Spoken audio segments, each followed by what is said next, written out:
sí, como les decía, a pesar pues de que vamos a hablar de medicamentos, pues no he recibido honorarios ni tengo ningún conflicto de interés específico para el contenido. Bueno, desde la introducción del primer medicamento biológico en artritis idiopática juvenil, que fue el etanercept, es decir, un anti-TNF, que eso fue alrededor del año 2000, hemos tenido, digamos, la oportunidad de cambiar realmente el pronóstico de las enfermedades en estos niños. Muchos de esos niños entonces que antes tenían un panorama muy gris, muy oscuro, porque tenían enfermedades que casi que si no respondían a metotrexate no teníamos como otra esperanza para ellos. A raíz de la introducción de los biológicos, pues hemos visto que muchos de estos pacientes logran un control muy significativo, en ocasiones completo, de la enfermedad, y esto entonces nos ha permitido cambiar como la perspectiva desde un horizonte negro, muy oscuro, muy gris, hacia un horizonte más luminoso. Entonces, realmente la introducción de este tipo de medicamentos ha significado pues un avance enorme en la terapia de los niños con enfermedades reumáticas.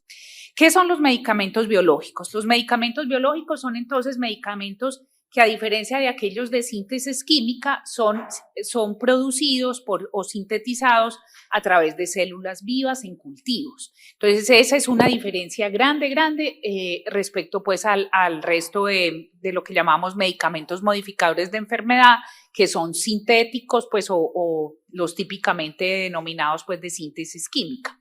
Son además entonces diseñados genéticamente y su objetivo principal es que van a bloquear los efectos biológicos de las citoquinas, que sabemos que diferentes citoquinas van a estar mediando la patogénesis de las diferentes enfermedades. Bueno, hay un consenso en cómo debemos denominar estos medicamentos, y eso es importante porque vamos a ver que no solamente estamos usando biológicos en reumatología pediátrica, sino que cada vez vamos a tener más áreas de la pediatría donde pacientes refractarios de difícil control pueden acceder a este tipo de medicamentos pues en diferentes enfermedades. Entonces hablamos de alergias, de asma, ¿cierto? De enfermedad inflamatoria intestinal, etcétera, etcétera, en la cual cada vez ustedes los pediatras se van a encontrar más con este tipo de medicamentos. Entonces aquí, ¿qué es importante tener en cuenta respecto a la nomenclatura? La mayoría de medicamentos biológicos son anticuerpos monoclonales. Entonces, cuando ustedes vean un medicamento que termina en MAV, eso quiere decir anticuerpo monoclonal en inglés, ¿cierto? Entonces, siempre que vean el infliximab, rituximab, siempre el que termina en MAB es un anticuerpo monoclonal.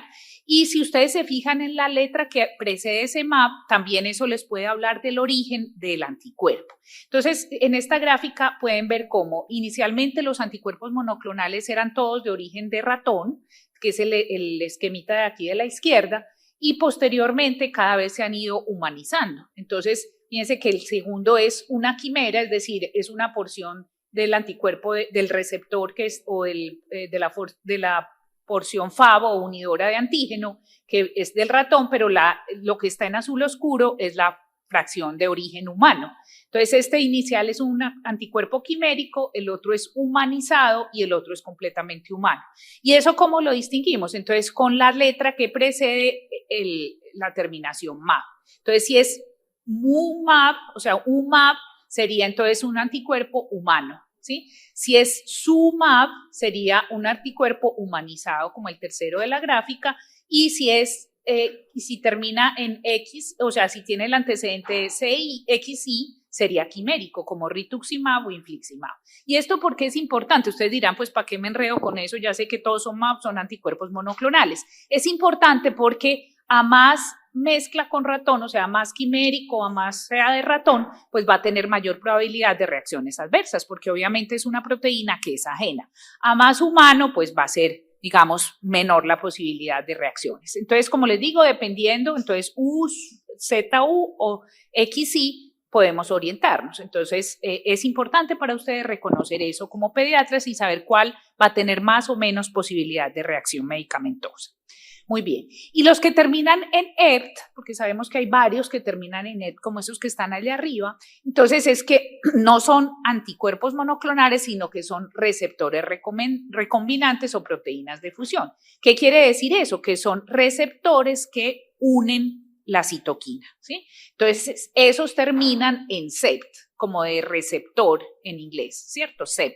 Entonces, etanercept, que es un anti-TNF, abatacept, que es un modulador de la coestimulación, o rilonacept, que es una antiinterleuquina 1, fíjense que entonces estos no terminan en MAP, pero yo ya sé que si termina en CEP será un receptor, ¿cierto? Una proteína de fusión. Muy bien. Eso empezando pues como por la nomenclatura. Aquí tenemos entonces que también estos biológicos los podríamos clasificar con base en, digamos, su principal mecanismo de acción. Entonces, algunos van a bloquear directamente las citoquinas y entonces vemos cómo las diferentes citoquinas van a estar involucradas en diferentes enfermedades. Entonces, fíjense cómo el TNF va a estar participando en todas estas enfermedades que vemos aquí. Ahí están las siglas para que las puedan diferenciar. Y las que están resaltadas en rojo, pues son las que más tenemos uso en pediatría. Es decir, entonces los anti-TNF las usaremos en las artritis idiopáticas juveniles de curso poliarticular, no necesariamente esas dos categorías, sino que pueden ser de curso poliarticular. Es decir, que pudiéramos tener, por ejemplo, una oligoarticular que evoluciona hacia una forma poli y ahí podría tener indicación. Entonces, AIJ de curso poliarticular. La otra que está resaltada aquí en rojo, que sería en adultos la espondilitis anquilosante y en niños la forma equivalente, que es la artritis asociada a entesitis. Ahí también la utilizamos bastante. ¿En qué enfermedades es muy importante la interleuquina 1? Entonces, en la IJ sistémica. Ahorita hablábamos que la IJ sistémica es esa enfermedad que da fiebre de origen desconocido, que da exantema, adenopatías, hepatoesplenomegalia, que tiene reactantes muy altos. En esa enfermedad, la interleuquina 1 es absolutamente esencial. Entonces, fíjense que bloquear la interleuquina 1 va a ser muy efectivo, al igual que en los síndromes febriles periódicos. Decíamos ahora que el niño que tiene fiebre recurrente pudiéramos estar en el contexto de una síndrome febril periódico y en varios de ellos es el medicamento de elección. La interleuquina 6 también será esencial en la IJ sistémica, en esta enfermedad. Entonces, la IJ sistémica, ahí podemos ver, está mediada por interleuquina 1 y por interleuquina 6, pero también se ve que sirve para la AIJ poliarticular.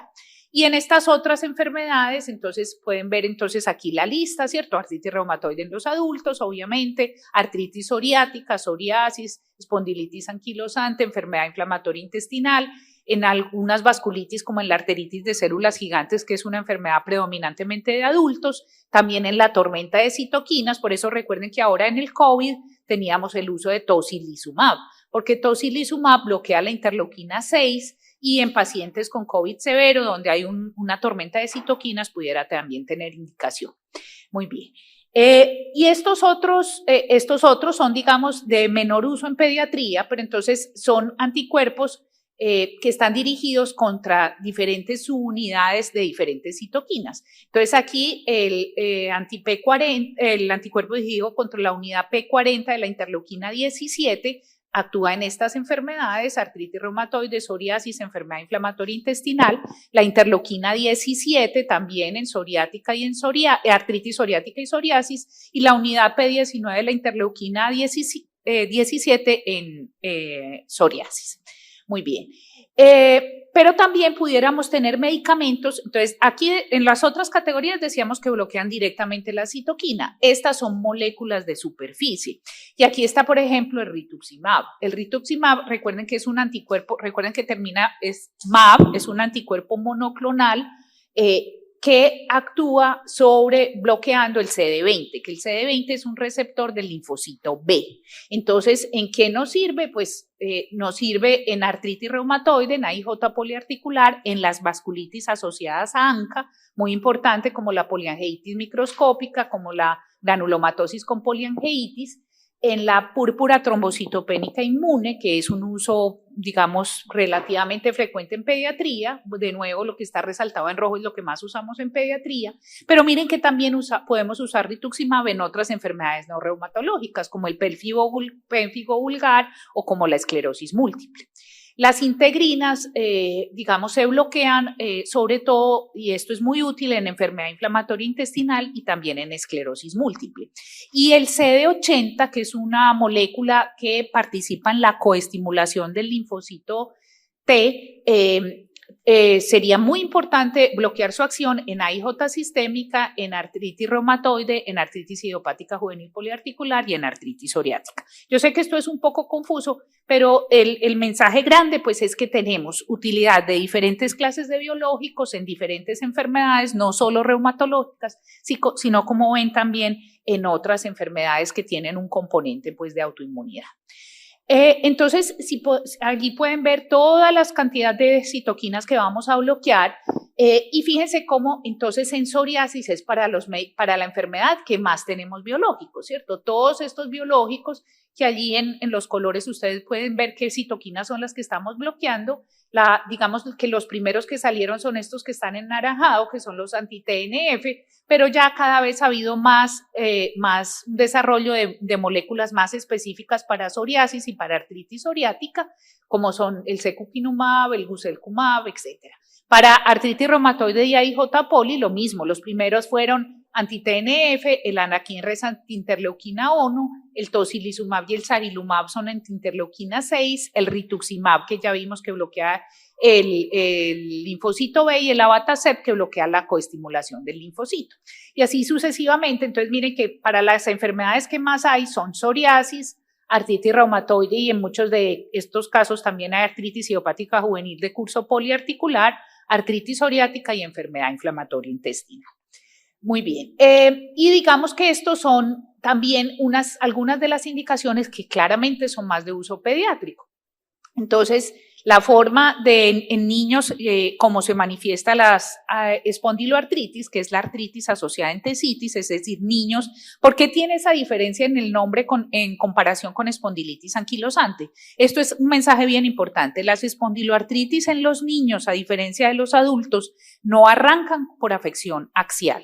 O sea, en un adulto que tiene una espondiloartritis, el síntoma cardinal será la lumbalgia inflamatoria. En los niños, la manifestación más frecuente es la artritis periférica, pero es una artritis que tiene una característica muy importante y es que se asocia a entesitis. ¿Qué es la entesitis? Es el sitio donde se insertan los tendones y los ligamentos en el hueso y esos sitios se inflaman y dan pues un patrón de dolor y unos hallazgos que son muy característicos de la enfermedad. Entonces, por eso en los niños lo denominamos como espondilitis anquilosante porque la afección axial ocurre en promedio 8 o 10 años después del inicio de la enfermedad, sino que la denominamos artritis asociada a entesitis. Entonces, aquí los anti-TNF van a tener un muy buen mecanismo de acción y cada vez han salido medicamentos más específicos como el secukinumab o el ixekizumab. En AIJ sistémica recuerden que decíamos ahora que está mediado sobre todo por antiinterleuquina 1 y antiinterleuquina 6, que son el tocilizumab y el canakinumab. Al principio solo teníamos como alternativa los anti-TNF, pero realmente en esta enfermedad el TNF no es una citoquina tan relevante. Entonces, al principio teníamos esa posibilidad, pero ya en la medida en que se han desarrollado los medicamentos, ahora nos vamos pues con muchísima, digamos, mejor indicación el tocilizumab con canakinumab. Y en síndromes febriles periódicos, que era lo que ya hemos expresado varias veces, son niños que tienen fiebre recurrente, que no se descarta infección y que puede ser la manifestación de diferentes enfermedades autoinflamatorias. Y si son enfermedades autoinflamatorias, muchas de ellas van a estar mediadas, ustedes lo ven allá en el moradito, por interleuquina 1. Bueno, muy bien. Bueno, obviamente la literatura en adultos es enorme, pero en esta tabla quise como resumir los principales estudios que hay en niños. Obviamente, si comparamos estos datos con los adultos, pues son estudios, digamos, realmente escasos, con poco número de pacientes, pero fíjense cómo, entonces, los anti-TNF, que fueron los primeros que salieron, son los que tienen un mayor número de estudios randomizados, aleatorizados, controlados.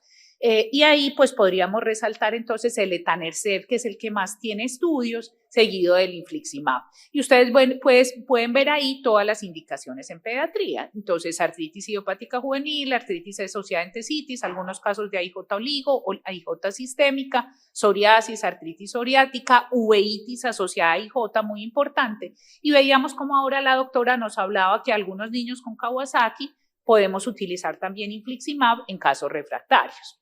Y así, entonces vean cómo para interleuquina 1, sobre todo AIJ sistémica, es la principal indicación. Para interleuquina 6 igualmente AIJ sistémica, también AIJ poli y algunos casos, pues digamos, muy refractarios de AIJ oligo. Abatacept también en poli y en sistémica, estos otros ya apenas con un estudio. Y belimumab, que es un factor estimulador de los linfocitos B, que sería pues para el lupus. Muy bien. Bueno, yo sé que esto es complejo, pero entonces ya para asentar esto a la realidad, nos podríamos ir a cuáles son las indicaciones de acuerdo a las guías. Y esta es la publicación más reciente de las guías del Colegio Americano de Reumatología para los niños con artritis idiopática juvenil que sean de curso poliarticular, que no, diferente a IJ sistémica. Y para las espondiloartritis, que decíamos que es artritis asociada a entesitis o aquellos niños que tienen afección axial. Muy bien, entonces, para entender un poquito esta guía, tenemos que tener en cuenta estos 3 datos. Entonces, uno son los factores de riesgo. Van a ver, esto es importante porque la indicación del biológico en estas enfermedades va a depender mucho de si el paciente tiene o no factores de riesgo. Y aquí hablamos de factores de riesgo como la presencia de factor reumatoide, de anti-CCP positivo y ya la presencia de daño articular establecido. ¿Por qué es importante esto? Pues porque estos 2 primeros anticuerpos son anticuerpos que claramente se asocian con la posibilidad de que ese niño tenga una artritis de curso erosivo rápidamente agresivo. Entonces ahí debemos considerar. También cuando el paciente tiene algunas articulaciones de riesgo, como cuáles, como la columna cervical, las caderas y las muñecas. Y el CEJADAS es una escala de clinimetría, que es una escala muy sencilla, en la cual el médico en cada cita debe evaluar la evaluación global, es decir, hacer una evaluación de cómo se siente el paciente respecto a su enfermedad en una escala de 0 a 10. Entonces, la evaluación global por el paciente, la evaluación global por el médico, que es una medida pues un poco bastante subjetiva, y el número de articulaciones activas. Entonces, fíjense que como estas son escalas, todo lo podemos volver un número. Y esto entonces nos da un puntaje que ya vamos a ver en las indicaciones. Entonces, como les digo, estos 3 parámetros son importantes para entender la recomendación de la guía. Y fíjense cómo en las guías, entonces, ¿cuándo usaríamos biológicos? Entonces, en niños y adolescentes con artritis que esté activa y que tenga un curso poliarticular, deberíamos utilizar como tratamiento inicial, aquí muy importante, los DIMARS y específicamente dentro de esos DIMARS metotrexate. Entonces, ¿con qué empezamos? Con metotrexate, digamos, como monoterapia. Y eso se recomienda, digamos, con una mejor, digamos, como condicionalmente, es el término que utilizan en la guía, sobre una terapia triple con DIMAR. ¿Qué quiere decir eso? En los adultos, en aquellos pacientes que tienen artritis reumatoide, se puede utilizar o es frecuente el uso de terapia combinada metotrexate, sulfasalacina y antimalárico. Realmente en pediatría hay una muy escasa evidencia y en la práctica clínica uno ve que es muy difícil que un niño pues tolere tantos medicamentos. Entonces, realmente uno arranca con metotrexate como monoterapia y la idea es optimizar el metotrexate. ¿Qué quiere decir optimizar el metotrexate? Llegar a una dosis tope y posiblemente es muy frecuente que lo pasemos a vía subcutánea. Al pasarlo a vía subcutánea vamos a garantizar una mejor biodisponibilidad. Pero entonces miren cómo, aún como terapia inicial, uno podría pensar en usar los medicamentos biológicos. ¿Cuándo? Con base en lo que les acabo de explicar, entonces uno podría utilizar un biológico en ciertas condiciones que pueden ser las siguientes. Entonces, para pacientes con factores de riesgo, que son los que les acabo de mencionar, para pacientes que tienen afección de articulaciones, digamos, de alto riesgo, que habíamos dicho que eran la columna, las caderas y las muñecas. O, digamos, y que además pues tienen un alto índice de actividad determinado por ese puntaje CEJADAS que ya vimos. Y obviamente en algún otro contexto donde el médico considere pues que puede ser de entrada mejor utilizar un biológico. Digamos que esto era para terapia inicial, pero ya en el paciente que ya empezamos el tratamiento con metotrexate, ¿cuándo lo vamos a usar? Entonces, para aquel paciente que tiene una baja actividad de enfermedad, que está definida por el CEJADAS, miren que el CEJADAS es la herramienta de clinimetría que les mencioné, y esa herramienta nos da unos puntajes. Entonces, baja actividad la definiríamos con un CEJADAS menor de 2,5 y mayor a o mayor o igual a una articulación inflamada. Entonces, dependiendo de la evolución de ese paciente, entonces podríamos considerar adicionar o cambiar el biológico. ¿Cuándo más podríamos utilizarlo? Entonces, esto eran los pacientes que tienen baja actividad. En los pacientes que tienen alta actividad, definido por esos puntajes cejadas que ven allá arriba, y cuándo podríamos considerar añadir un biológico. Entonces, aquí lo que nos dicen es, si el paciente ya venía, digamos, recibiendo un DIMAR, pues ya habíamos dicho que lo primero era optimizar el DIMAR, y la idea es añadir un biológico más que escoger otro DIMAR, lo que decíamos ahorita, en niños no utilizamos terapia con DIMAR combinados. ¿Qué es la otra recomendación? Si el paciente, entonces, en vez de cambiar a una triple terapia, entonces deberíamos ahí de nuevo adicionar un biológico. Si el paciente ya venía recibiendo un anti-TNF, entonces uno debería cambiar a un medicamento de otro diferente mecanismo de acción. O sea, si ya venía recibiendo un anti-TNF, deberíamos cambiar a otro de diferente acción, como podría ser una antiinterleuquina 6 o un modulador de la coestimulación. Solamente uno podría considerar cambiar a un segundo anti-TNF en aquellos pacientes que tuvieron una respuesta inicial y que luego hicieron escape. Ahí de pronto podría estar recomendado cambiar a un segundo anti-TNF, pero si no, como les expliqué, cambiar a otra molécula. Y si el paciente ya está recibiendo un segundo biológico, entonces ya uno debería escoger entre alguno de los medicamentos que no haya recibido previamente, como alguno de estos tres que vimos ahí. Entonces, los biológicos, obviamente ya vimos, tienen estudios RCT, aunque comparado con los adultos son mucho menores en número y en pacientes incluidos, pero claramente en la práctica clínica vemos cómo son muy efectivos. Y esta les quiero ya mostrar, esta es una foto de una de nuestras primeras pacienticas que pusimos en biológico en el año 2002. Esta niña tenía una IJ sistémica de curso muy refractario, fiebre persistente, esplenomegalia enorme, adenopatías enormes axilares que se veían a simple vista. Fíjense cómo teníamos que usar dosis altas de esteroide y metotrexate en dosis tope, y a pesar de eso seguía muy activa. ¿Y ustedes qué les llama la atención en esa foto? Yo quisiera que alguien opine. Cushing, claro, ¿cierto? Tiene un Cushing franco. Entonces, lo que les quiero mostrar aquí es cómo los biológicos nos ayudan a un efecto muy importante que es ahorrar esteroides. Miren, al año el cambio, pues parece otra paciente, ¿cierto? Y miren ya al tiempo en el seguimiento, miren la diferencia, ¿cierto? O sea, es la misma niña y miren cómo el biológico nos ayuda a ahorrar esteroides y el cambio tan dramático. Y esto, digamos que es solo el aspecto estético, pero piensen en la densidad ósea, piensen en todas las ventajas en el crecimiento, ¿cierto? De poder disminuir la dosis del esteroide. Entonces, como les digo, esta es una de las primeras niñas que incluso ella tenía una IJ sistémica, en esa época no había sino anti-TNF, y esta fue la respuesta con anti-TNF. Muy bien, pero obviamente estos medicamentos tienen también su contraparte, ¿no es cierto?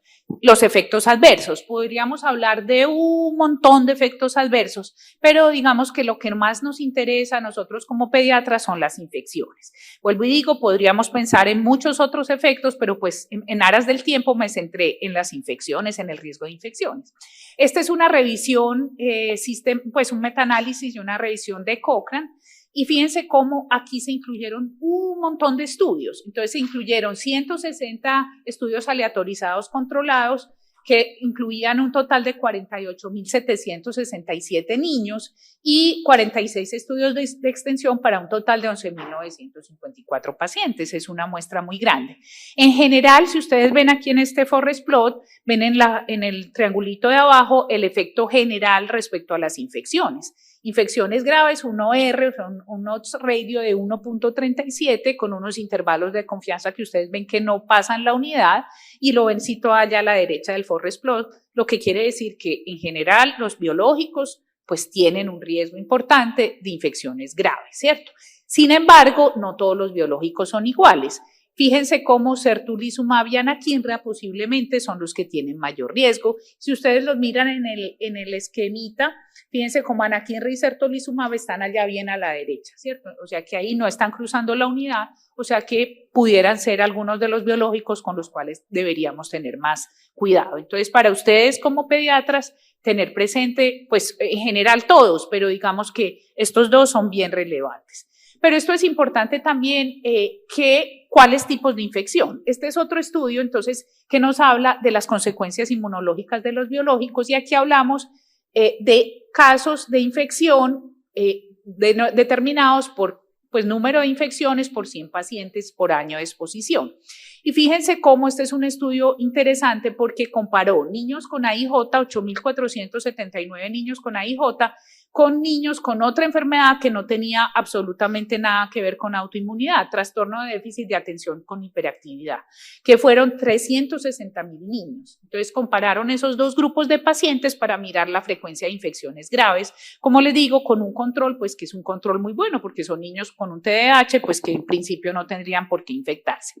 Y miren cómo al compararlos, entonces, fíjense que incluso aún sin biológicos, la IJ tratada con metotrexate tiene un número más alto, 3.3, ¿cierto? Es decir, o sea que la sola enfermedad con metotrexate implica ya un mayor riesgo de infección. Y miren cómo, si esa IJ está con esteroides, tiene el número muy alto, 6.9, ¿cierto? Es decir, que entonces lo mismo, no solamente los biológicos tienen riesgo de infección, sino obviamente los esteroides que aplicamos para el control de la enfermedad. Entonces, muy importante eso, metotrexate y esteroides ya de por sí implican riesgo de infección. Pero miren que de todos modos la IJ, aún sin inmunosupresores, o sea, niños que están con la enfermedad en los cuales no se ha empezado aún la terapia inmunosupresora, también tienen un número mayor de infecciones si los comparamos con niños con TDAH. Es decir, que la sola enfermedad también produce algo de inmunosupresión. Bueno, y ya aquí están los diferentes biológicos. Y miren entonces cómo para estos biológicos el rituximab fue el que más se asoció con infecciones y seguidos del tocilizumab, mientras que la adalimumab y el etanercept, que son anti-TNF, tienen menos efectos en las infecciones, definidas por estos términos. ¿Qué tipo de infecciones se evaluaron aquí? Se evaluaron infecciones bacterianas, entonces infecciones, pues, bacterianas o virales, infecciones de tracto respiratorio inferior, infecciones gastrointestinales, sepsis y abscesos, ¿cierto? Entonces el mensaje grande es que aún la IJ sin tratamiento tiene un riesgo aumentado, aún la IJ con metotrexate, pero peor si es IJ con esteroides, y los biológicos, pues sí, obviamente tienen riesgo, pero especialmente tocilizumab y rituximab. Muy bien. Otra infección a la cual siempre tienen ustedes que estar presentes cuando vean un niño que está recibiendo un anti-TNF es tuberculosis. ¿Y por qué es esto muy importante? Porque el TNF no solamente, participa en las enfermedades reumatológicas, siendo una citoquina muy relevante, sino que ese TNF sirve también como un mecanismo de defensa. Entonces, ese TNF hace un coestímulo del linfocito T y ayuda y esos macrófagos que producen hace que se sensibilicen los macrófagos, o sea, la citoquina hace que más macrófagos estén sensibilizados para atacar el bacilo, o sea, para atacar la tuberculosis.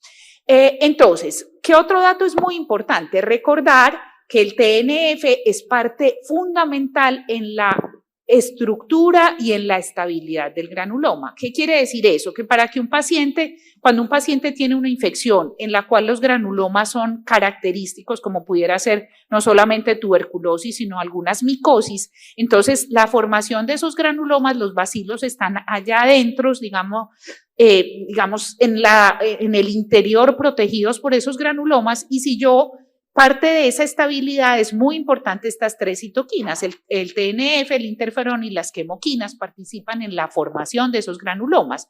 Entonces, ¿qué pasa si yo bloqueo el TNF? Se van a romper. Entonces, esos granulomas se rompen y obviamente el paciente que ya había tenido una infección primaria por tuberculosis, que tiene unos granulomas que están ahí quieticos, una TB latente, si yo le doy un anti-TNF va a tener riesgo de pasar de una TB latente a una TB activa. Entonces, les insisto, siempre que vean un paciente con anti-TNF, deben pensar en el riesgo de tuberculosis. Pero decíamos que no solamente tuberculosis, ¿cierto? También otras infecciones como son histoplasmosis y coccidioidomicosis tienen, digamos, dentro de su patogénesis la formación de granulomas y por lo tanto cualquier paciente que esté con anti-TNF va a tener riesgo de estas 3 infecciones.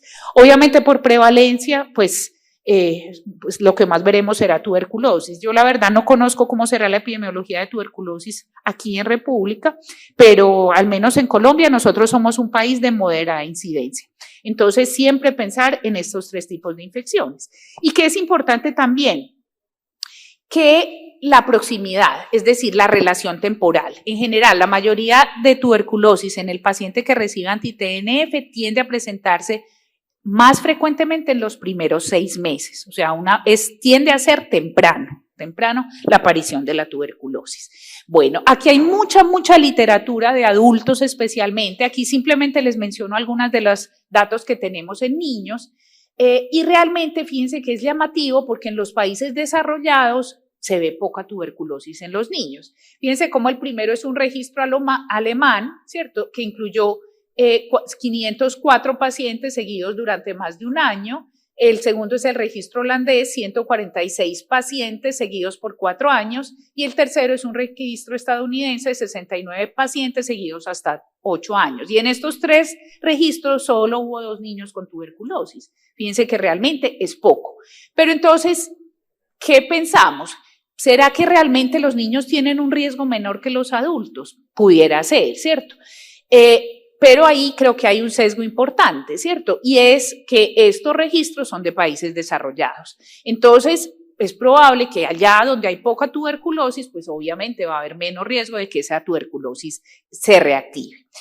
Fíjense que en este estudio que es de Brasil, que es un estudio que incluyó 69 pacientes durante un tiempo de seguimiento de 3.8 años, 3 pacientes desarrollaron tuberculosis, ¿cierto? Y a los que se dio profilaxis, ninguno la desarrolló. Entonces, digamos que es llamativo que pareciera que los niños tienen un poco menos de riesgo, pero vuelvo, insisto, no sabemos qué tanto sea un sesgo de los países de donde vienen los estudios, aunque vuelvo y digo, este es de Brasil y nos falta mucha información, digamos, de nuestros países.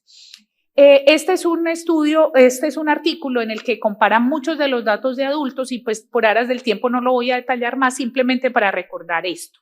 Esta gráfica es importante porque entonces de los biológicos, los que más tienen riesgo de reactivación de tuberculosis latente serán infliximab y adalimumab, los de riesgo intermedio etanercept y abatacept y los de riesgo bajo rituximab y anakinra, ¿cierto? Entonces es importante y vuelvo, insisto, en general los anti-TNF serán los que tienen más riesgo. Miren que aquí están infliximab, adalimumab y etanercept, que todos son anti-TNF, ¿cierto?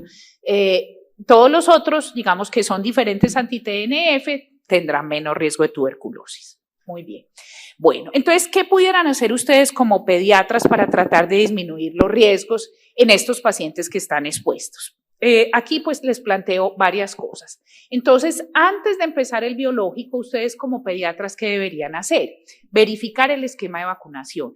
Doctores, esto es muy importante y sería maravilloso, ¿cierto? ¿Por qué? Porque ustedes saben que cuando van a remitir a un paciente a reumatología pediátrica, ya saben que nosotros probablemente vamos a empezar inmunosupresión. Y con más razón, si ese niño lleva mucho tiempo enfermo, si está severamente afectado, entonces rápidamente no podemos esperar la vacuna, ¿cierto?, para empezar la inmunosupresión, ¿sí?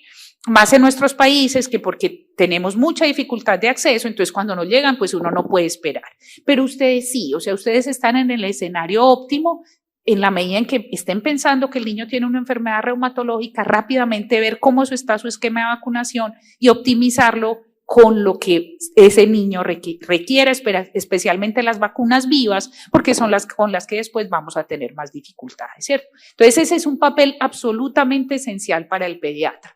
¿Qué deberíamos hacer también? Y ustedes nos pueden ayudar, saber si ese niño tiene riesgo de histoplasmosis o de coccidioidomicosis, también saber si tiene infecciones recurrentes por herpes simple, porque pues obviamente muchas de las inmunosupresores que vamos a usar, sobre todo ciclofosfamida, va a favorecer pues las infecciones por herpes. Y muy importante tamizar para hepatitis B y nuevamente definir si ese niño requiere un refuerzo de hepatitis B. Recuerden que los anticuerpos de hepatitis B se van perdiendo en el tiempo. Entonces, muchos de nuestros pacientes, así hayan sido vacunados, ustedes le miden anticuerpos para hepatitis B y ya van a estar negativos. Ese paciente, lo ideal sería ponerle un refuerzo antes de empezar la terapia inmunosupresora. No quiere decir que no se pueda después, pero pues sería mejor aún antes.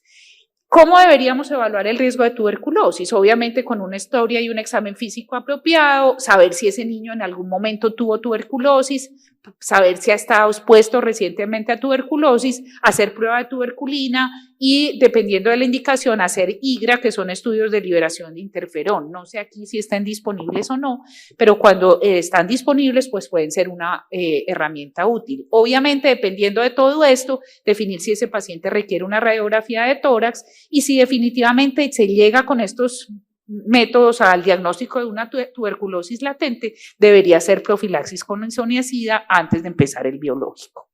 Bueno, y este es un artículo que salió el año pasado y que lleva la actualización, perdón, salió publicado este año, pero realmente las recomendaciones se hicieron el año pasado. Y es un artículo muy importante porque nos da muchas luces respecto a vacunación en los pacientes con enfermedades reumáticas. Es un artículo excelente, se lo recomiendo. ¿Qué cosas tenemos que tener en cuenta para las recomendaciones de vacunación? Que estas son las dosis inmunosupresoras. Entonces, van a ver que las indicaciones de vacunación van a depender en parte de estas dosis, ¿cierto? Entonces, miren que no todo paciente con esteroides, sino esteroides en dosis altas, metotrexate también en dosis altas, azatioprina, micofenolato, es decir, para cada medicamento inmunosupresor se definen unos rangos de dosis por los cuales si el paciente está recibiendo esa dosis o más de esa dosis se considera inmunosuprimido. Obviamente si el paciente recibe dos medicamentos, por ejemplo esteroide y metotrexate, pues obviamente así digamos que puede que no esté en 15 de metotrexate, pero si recibe ambos, pues va a estar inmunosuprimido. ¿Cuáles son las recomendaciones que trae digamos, consenso? Entonces, lo ideal es que si fuera posible, vacunar antes de iniciar la inmunosupresión. ¿Cuánto tiempo antes? 2 a 4 semanas antes. Era lo que les decía ahorita. Si ustedes como pediatras optimizan, miren que es poco el tiempo, ¿cierto? 2 a 4 semanas, el niño le optimizan todas las vacunas y mientras llega a reumatología ya está perfecto. Eso sería lo ideal. Obviamente no se debe retrasar pues el inicio de la inmunosupresión si el paciente lo necesita, pero vuelvo, insisto, el papel de ustedes como pediatras ahí sería esencial. ¿Cuándo es muy importante? Sí, ojalá tener en cuenta ese lapso, sobre todo si vamos a usar rituximab. ¿Por qué rituximab? Porque rituximab bloquea los anticuerpos que produce el linfocito B. Entonces, si yo pongo una vacuna y estoy bloqueando el linfocito B, pues el paciente no va a producir ningún anticuerpo. ¿Sí? Entonces, rituximab es el medicamento que más nos complica uno de los que más nos complica la vacunación. Ojo con esto, las vacunas no vivas pueden ser aplicadas sin ningún problema. O sea, las vacunas que no son vivas se pueden aplicar así el paciente esté recibiendo biológico, inmunosupresor en dosis altas, para eso no hay ningún problema. ¿Cuál es digamos, la desventaja? Que es probable que ese niño seroconvierta un poco menos que el que no está recibiendo inmunosupresión, pero no hay contraindicación. Ojo sí con las vacunas vivas. Las vacunas vivas atenuadas, entonces sí deberían evitarse en los pacientes inmunosuprimidos definidos como esas dosis que les acabé de mostrar, excepto el booster de triple viral. El booster de triple viral se puede aplicar y la varicela, que es una vacuna viva atenuada, en algunas condiciones también podría aplicarse si el riesgo supera si el beneficio supera el riesgo. ¿Y cuándo aplicarlos? Ojalá cuando la enfermedad autoinmune esté en fase de quiescencia. ¿Sí? ¿Listo? Bueno, estos son como los principios generales. Ya unas recomendaciones un poquito pues como más específicas sobre el booster de triple viral. Entonces, fíjense cómo poner el booster de triple viral en pacientes que reciben metotrexate es una grave recomendación. O sea, es un dato muy basado en evidencia de buena calidad. Y el nivel de acuerdo de quienes participaron en este consenso fue del 100%. Y en el paciente que recibe dosis de esteroides anti-TNF y anti-interleuquina 6 hay menos evidencia, pero la mayoría de autores pues, o de expertos que participaron consideran en un 93% que se podría aplicar el booster de refuerzo, de triple viral. Con varicela, recuerden que dijimos que esta es una vacuna viva atenuada, entonces en aquellos pacientes que están recibiendo metotrexato y que no han sido vacunados, claramente se debería pues aplicar varicela con un nivel de acuerdo de 93, aunque la evidencia es más baja. ¿Y por qué? Porque la varicela en un paciente inmunosuprimido es una infección absolutamente grave, ¿cierto? Niño que tiene varicela hay que hospitalizarlo para ciclovir intravenoso y hay que ponerle idealmente inmunoglobulina específica para varicela, ¿cierto?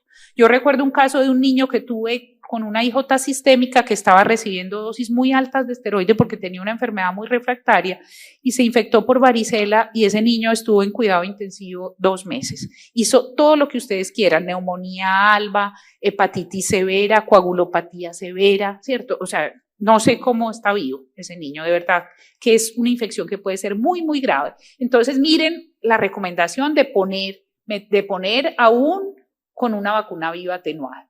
Y podría también considerarse en pacientes que reciben dosis bajas de esteroide, anti-TNF y anti-interleuquina 6. En ambos casos, miren que el grado de recomendación es bajo, pero vuelvo, insisto, es una infección tan grave que pudiera ser necesario. Obviamente, ahí hay que indagar mucho, pues si el paciente ya tuvo varicela, pues listo, tranquilos. Si el paciente, digamos, no está clara la exposición, pues pedir la serología para varicela, para saber si ya en algún momento tuvo varicela que fue asintomática. Muy bien. Esto es importante también, la vacuna de fiebre amarilla sí está contraindicada en todos los pacientes inmunosuprimidos de acuerdo a las dosis de medicamentos que les mencioné. Entonces, fiebre amarilla sí no se puede poner, y si el paciente tiene que viajar, bueno, yo no sé aquí cómo sea en República fiebre amarilla, pero hay algunos países que lo exigen como requisito para entrar. Entonces, ahí hay que hacer una autorización donde dice pues que el paciente está inmunosuprimido y que no se le puede aplicar. Muy bien, entonces ya para terminar, ¿cuál es el papel de ustedes como pediatras? Entonces, primero, hacer un diagnóstico oportuno, ya vimos en la charla anterior la importancia del diagnóstico, hacer un tamizaje previo a la inmunosupresión, ¿cierto? Y eso incluye, pues, mirar toda esta parte de las infecciones y de las vacunas, reconocer los medicamentos biológicos, recuerden que los que terminan en MAP son anticuerpos monoclonales, que los que terminan en CEP son receptores de fusión, y mirar los efectos adversos que son frecuentes. Entonces, mayor riesgo de infección, sobre todo para tuberculosis, los anti-TNF, el tocilizumab, la evidencia con canakinumab no es muy clara. Recordar que algunos de ellos pueden producir reacciones a la aplicación, sobre todo el rituximab, y algunos pueden producir citopenias también, sobre todo tocilizumab y rituximab. Importante que lo sepan reconocer. Muy importante, entonces, revisar, actualizar y promover un esquema apropiado de vacunación de acuerdo a las necesidades de cada paciente, idealmente antes de remitirlo, y adecuar el esquema de tratamiento si el paciente está con infección activa. Esto es muy importante. A veces llega el paciente con una infección grave y le concilian los medicamentos igualito, ¿cierto? Y entonces el paciente tiene una infección grave y no le han quitado el anti-TNF ni le han quitado la satioprina, etcétera. Entonces, importante siempre, y también hay que modificar la dosis de esteroide dependiendo de la severidad de la infección. Bueno, recuerden esta frase que siempre yo creo que tiene que orientar nuestra actividad médica, ¿cierto? Lo primero es no hacer daño. Entonces, espero que estas pautas que les he dado, pues, hayan sido de utilidad. Muchas gracias.